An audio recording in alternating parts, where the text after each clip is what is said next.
My son clapped. That is the part I keep coming back to, even now. Not the speech his wife gave, not the 40 people who heard it, not the way the room went warm and embarrassed and quiet. The part I keep coming back to is the sound of my own son's hands coming together twice, 3 times, applauding the woman who had just stood up at her own anniversary dinner and explained, to a room full of guests, why I was a burden the family had been carrying for too long. He clapped. And then, weeks later, in the same dining room, he went very quiet. Because that was the night I read the deed aloud. Here is what actually happened. My name is Margaret. I am 72 years old. My husband Raymond died in 2021. We had been married for 47 years. He had been a county surveyor for most of his working life, 36 years, measuring land, marking boundaries, recording exactly where one person's property ended and another's began. He spent his whole career on a simple idea, that lines matter, that ownership is a fact and not a feeling, and that the most expensive mistakes people make are the ones where they assume something is theirs without ever checking. He used to say it at the dinner table, half joking. Margaret, 90% of the fights I see could be solved by one trip to the county recorder's office. People don't fight about the land. They fight about what they assumed. I did not know, while he was alive, how much that one sentence would someday protect me. I know it now. Let me tell you about my son, and then about his wife. My son's name is Brian. He is 45. He is, in most ways, a good man, or he was raised to be one, and the raw material is still in there somewhere. He works hard. He loves his 2 daughters, my granddaughters, Hannah, 12, and Claire, 9. He married a woman named Stephanie in 2011. Stephanie is 43. She is poised, articulate, and very good at making unreasonable things sound reasonable. She has a way of delivering a cruelty wrapped in concern, so that if you object to it, you're the unreasonable one. I only say this because I care. Someone has to be honest. For about 10 years, I had been on the receiving end of small versions of this. And after Raymond died, more and more of them were about the house. About how I rattled around in that big place all alone. About whether it really made sense for me to keep it. I should explain about the house, because the house is the center of this whole story. Raymond and I bought it in 1979. A solid brick 2-story on 3 acres at the edge of town, with a long gravel drive and an old barn Raymond converted into a workshop. We raised Brian there. We paid it off in 2004. When Raymond died, it passed to me, free and clear, in my name alone. It is worth a good deal of money today, not because it's grand, but because the town grew toward it over 40 years. And 3 acres at the edge of a growing town is the kind of property developers send letters about. Stephanie knew that. And somewhere along the way, she had begun to talk about my house as though it were a family asset I happened to be temporarily occupying. Not Margaret's house. The house. The family home. As in, we really need to think about what we're going to do with the house long term. We. I had noticed the word. I had let it go. The way you let things go when the person saying them is married to your only son. I should not have let it go so long. The dinner was Stephanie and Brian's 13th anniversary. Stephanie liked to host a real event each year, 40 people, a caterer, the good dishes. It was at their house, across town. I was invited, as I was every year. I came, as I did every year. I brought a gift, a set of crystal glasses I had saved for, because Stephanie noticed those things. The meal went pleasantly enough. And then, between the main course and dessert, Stephanie stood up to give a toast. It began the way toasts begin. She thanked everyone. She talked about Brian, about the girls, and then she turned the corner. She said, and I remember it word for word, because I've had reason to, and I want to say something about family. Real family means taking care of each other. Even when it's hard, even when it costs you. Brian and I have spent years quietly taking care of people who, frankly, could make our lives a lot easier if they were willing to let go of a little pride. People shifted. A few glanced at me. My face began to warm. She went on. There's a generation that holds on to things, houses, ways of doing things, long past the point where it helps anyone. They sit alone in places too big for them and call it independence, but really, someone else is carrying the cost. We've been carrying it. And at some point, love means being honest about that. And then this is the part that I think she believed made it kind. She looked at me directly, with a soft, sad little smile, and added, Margaret, you know we only say these things because we worry about you. We don't want you falling down those stairs one day with no one there. That's all this is. It's love. She raised her glass. And the room, out of politeness, out of social momentum, out of that terrible reflex to clap when someone finishes a toast, the room applauded. And my son applauded with them. Brian, my Brian, sitting 4 feet from me. He raised his hands and clapped, and gave a small, uncomfortable laugh, and did not look at me. I sat there with my warm face and my untouched dessert, and I clapped too lightly, automatically, the way you do, and I smiled, and something inside me went very still and very clear. I did not make a scene. I want you to understand that. I did not stand up. I did not cry. I did not say one word about the toast. I finished my dessert. I thanked Stephanie for a lovely evening. I hugged my granddaughters. I drove home, 40 minutes, in the dark. And somewhere on that drive, I stopped being hurt and started being clear. Because Stephanie had made one mistake in her beautiful, cruel little speech. She had talked about my house as though the family's plans for it were already settled.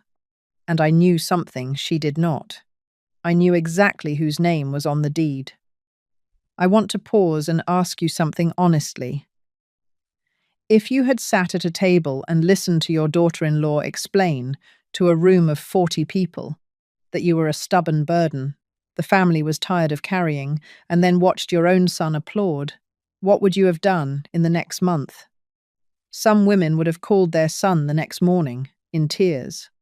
Some would have written everyone off and disappeared into a wounded silence. A few would have done what I did. I went home that night, and before bed, I sat at my kitchen table and wrote down Stephanie's toast, word for word, while it was fresh. I dated it. I noted the room, the occasion, the fact that my son had applauded. Not out of bitterness. Raymond had taught me that the record is what protects you. People fight about what they assumed. So write down what actually happened. Then, in the morning, I called the lawyer. At that moment, I thought I was calling Eleanor to protect my house. I did not know Raymond had already done it. The lawyer's name was Eleanor Voss. She had handled Raymond's estate and drafted both our wills. She was 61, with the dry, exact manner of someone who had spent a career watching families fall apart over things one clear document could have prevented. I told her about the dinner, the toast, the applause, the way Stephanie talked about the house as though its future were already decided. When I finished, Eleanor was quiet for a moment. Then she said, Margaret, did Raymond ever tell you why he was so particular about the deed and the will being separate, clear, and in your name only? I said, he told me lines matter. He told me 100 times, she said. He told me something more specific. He came to see me in 2019, 2 years before he passed, and he was healthy then. This wasn't a deathbed thing. He sat in my office and said he wanted to make sure that after he was gone, no one could ever make you feel like a guest in your own home. He said, and I wrote it down, Margaret will be too kind to people who aren't kind to her. Make the paper so clear that her kindness can't be used against her. I held the phone. Eleanor went on, gently. He didn't name anyone in writing, Margaret. But I'll be honest with you, because you should know. When he talked, he kept coming back to the comments Stephanie had been making. The ones about the house. He didn't accuse her of anything. He just said he'd spent 36 years watching people look at land that wasn't theirs yet, and that he knew the look when he saw it. He wanted you protected before anyone ever made it a problem. So that was it. He hadn't predicted a specific night. He hadn't drawn up a folder for a moment he could foresee.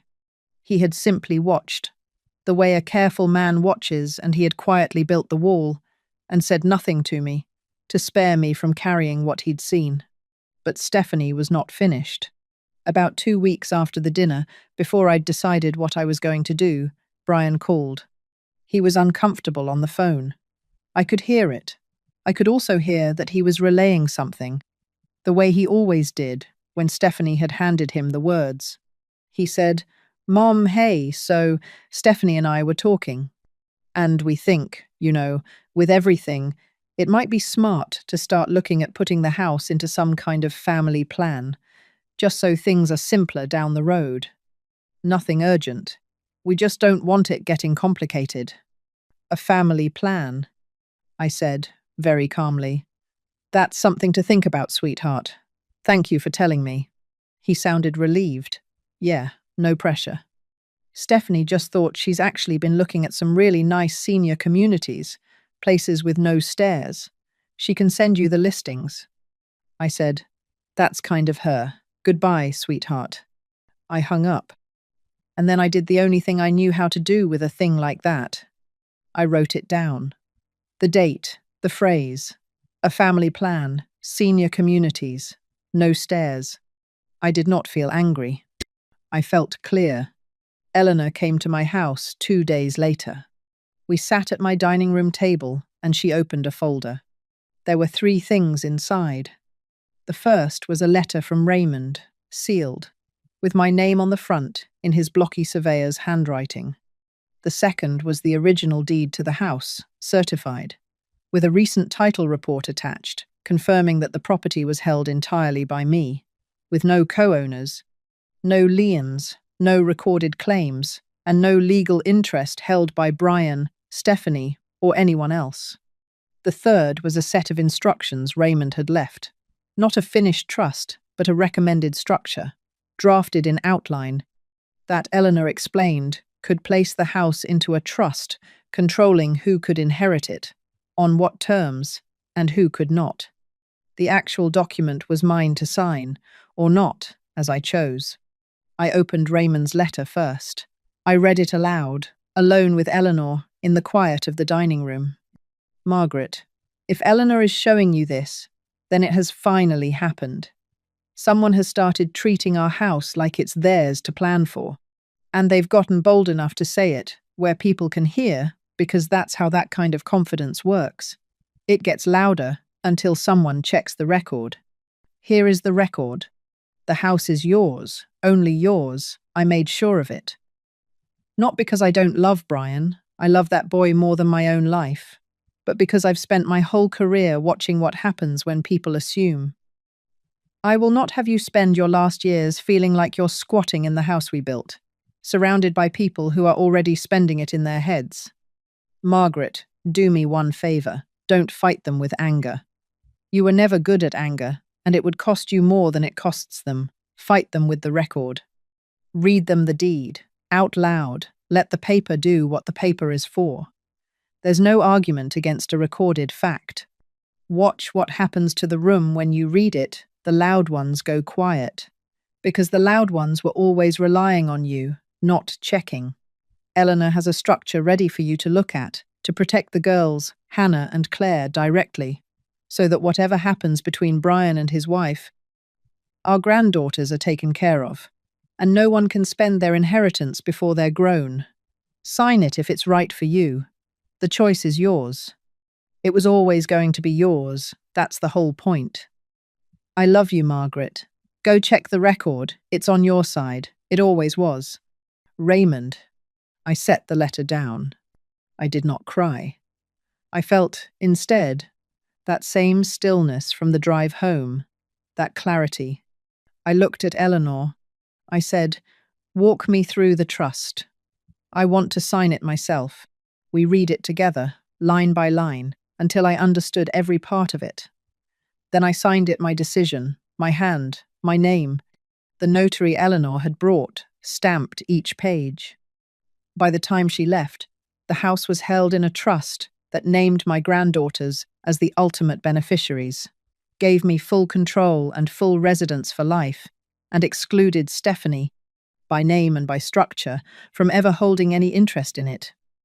And I had the deed, the certified, current, unambiguous deed, which I intended to read aloud. I waited 4 weeks.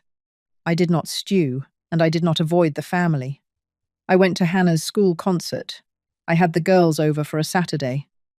I was, to all appearances, exactly the same warm grandmother I had always been. Then I invited Brian and Stephanie to dinner.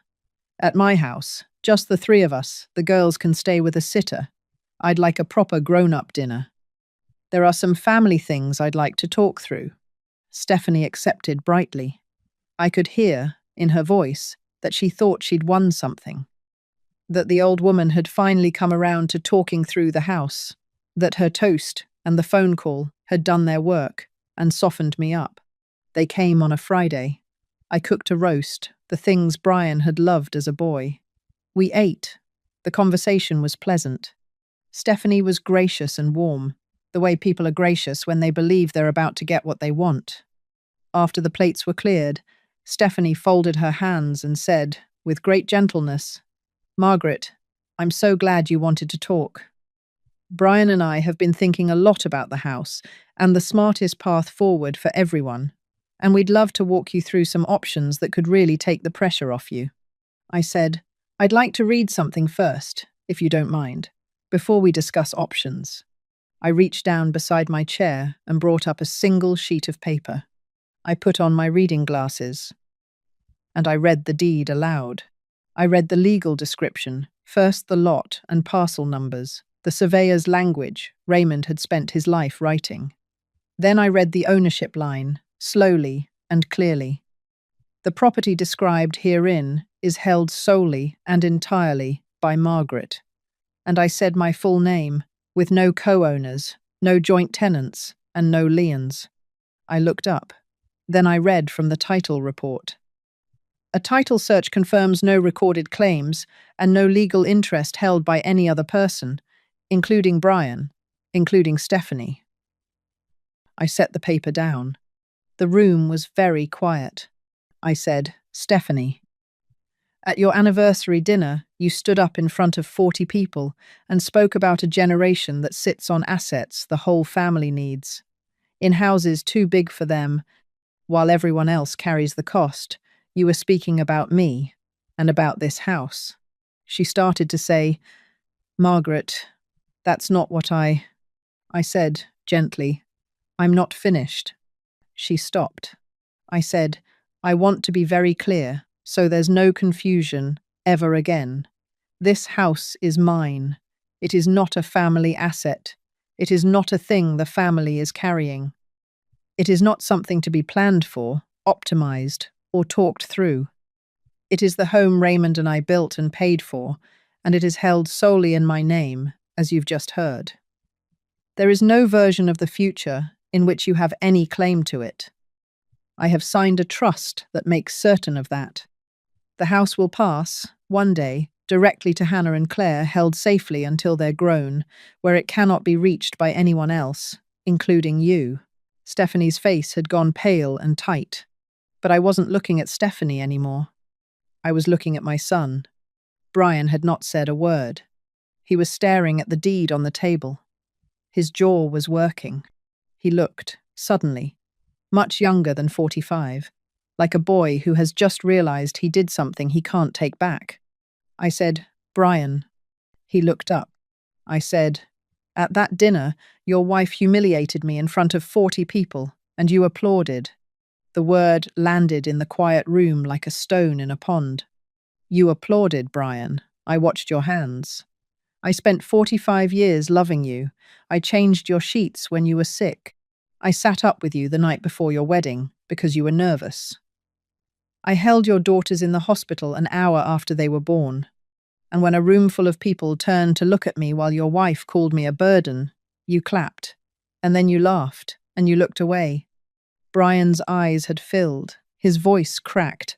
"Mum," I said, "let me finish, sweetheart, because this is the part that matters. I'm not reading you this deed to punish you. I'm reading it because your father told me to. He left me a letter. He said, 'Read them the deed out loud and watch what happens to the room.' He said, 'The loud ones go quiet, because the loud ones were always relying on you, not checking.' He was right. Look at this room." It was silent. I said, "Your father worried about this years ago. He never accused anyone.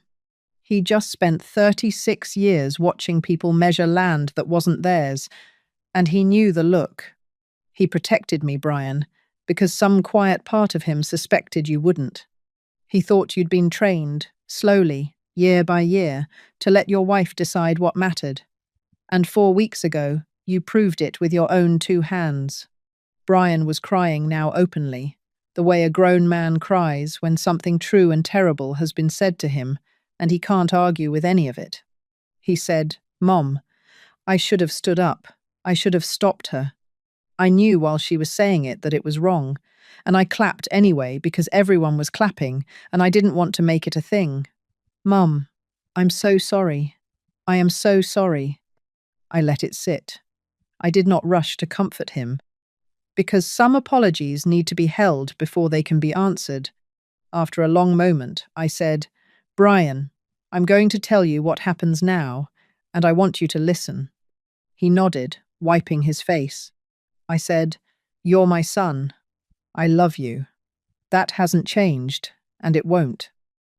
But something between us has to be rebuilt, and it can't be rebuilt at a table where your wife is planning my house and you're applauding it.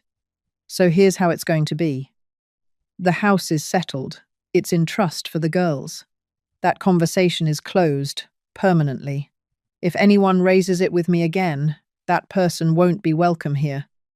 You and I are going to have dinner, just the 2 of us, once a month, here, at this table. We're going to slowly find out whether the man I raised is still in there. I think he is. I think he got lost in a marriage that taught him to go quiet when he should have stood up. But I'm going to find out, one dinner at a time." I turned to Stephanie. I said, "Stephanie, you're the mother of my granddaughters, and for their sake I'll always be civil to you. You're welcome here for the girls on holidays, at their events. But you'll never again speak to me about this house, or my finances, or what's best for me. And you'll never again stand up in a room and humiliate me. Because the next time you try to use my kindness against me, I won't be the one who looks unreasonable. The record will be on the table, the way it was tonight. And you've seen now what the record does to a room." Stephanie did not say anything. There was nothing to say. The deed was on the table. The trust was signed. The record was clear. She had built her confidence, year by year, on the assumption that no one would ever check. I had checked. I want to tell you what happened after that night. Stephanie never raised the house again. Not once. Whatever she felt about being excluded from the trust, she understood fully, the way she'd understood nothing before, that the matter was closed by something stronger than her opinion, by a recorded fact. Brian came to dinner the next month, and the month after. The first few were hard and quiet. He apologized again, more than once, and I let him, because he meant it, and because he needed to say it as much as I needed to hear it. And then, one evening a few months in, something small happened that told me more than any apology had. We were talking about a contractor who'd come to look at the gutters, and Brian said, "Did he give you a quote for Mom's house yet?" Mom's house. Not the house, not the property. Mom's house. I looked up from my coffee. He noticed me notice. And he didn't get flustered, and he didn't explain it. He just held my eyes for a second and gave a small nod, as if to say, "Yes, I hear it too. I'm trying." That was the moment I knew the boy I raised was still in there. The granddaughters come every Saturday. The house is safe for them. And one day, long after I'm gone, it will be theirs held until they're grown, when no one can reach it.